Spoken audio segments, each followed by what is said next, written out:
السلام عليكم. بسم الله والصلاة والسلام على رسول الله. الشركة يا صديقي مش مكان للتحديات الشخصية، الشركة مكان عشان تتعلم وتتطور وتروح لمكانة أعلى، سواء في نفس الشركة أو في شركة تانية. كان عندي مدير القسم بتاعي كان بيجي المكان بس عشان يتحداني، الموضوع كان شخصي 100%.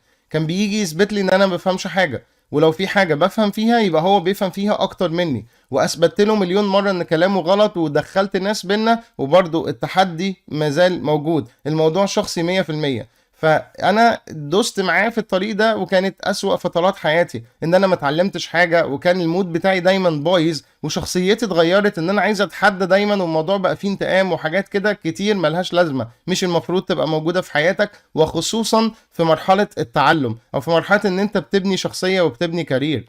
اول ما قررت ان انا ابعد عن القصه دي واطبق النصيحه اللي انا هقولها لكم دي، الموضوع اختلف تماما. بدات ان انا ابعد عن الطريق اللي هو بيحاول يشدني فيه، بدات ان انا اتعلم واطور نفسي وانسى الجدال اللي ملوش لازمه ده، التحديات اللي فيها شخصنه ملهاش علاقه خالص بالمجال ولا بالشركه، مفيش تنافس شريف يخليك مثلا تتطور، مفيش ان انت تتحدى واحد في ان انتوا تبقوا احسن ومستواكم يبقى اعلى، لا، ده تحدي شخصنه، تقليل من الاخرين ملوش اي لازمه.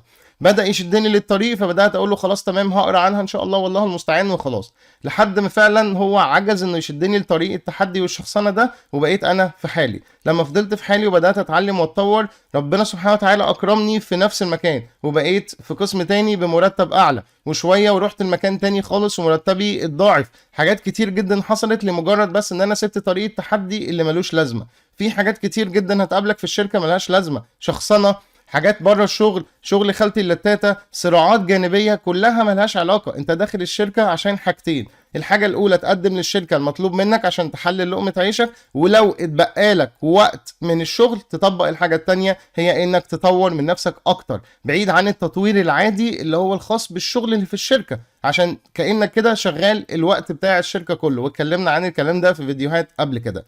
لما عملت كده يا شباب الموضوع اختلف معايا كتير. ركز قبل ما تدخل اي شركة انت داخل تعمل ايه. لو داخل عشان تقضيها حكاوي القهاوي، اعرف ان انت مش تتعلم حاجة، وهتدخل في صراعات جانبية ومشاكل وحقن واسفين وحاجات لا تنتهي. مش عايز اقول لك ان انت هتدخل المدينة الفاضلة في الشغل. في بعض الناس بتقول حاجات عجيبة من باب الضحك، وانا مش موافق عليها الحقيقة، بس هقولها لكم.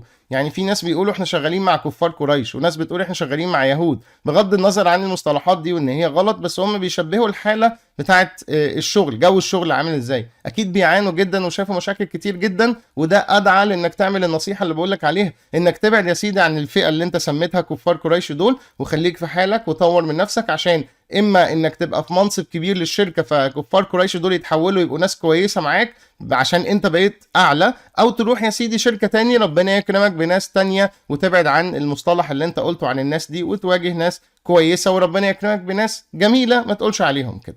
شكرا يا شباب.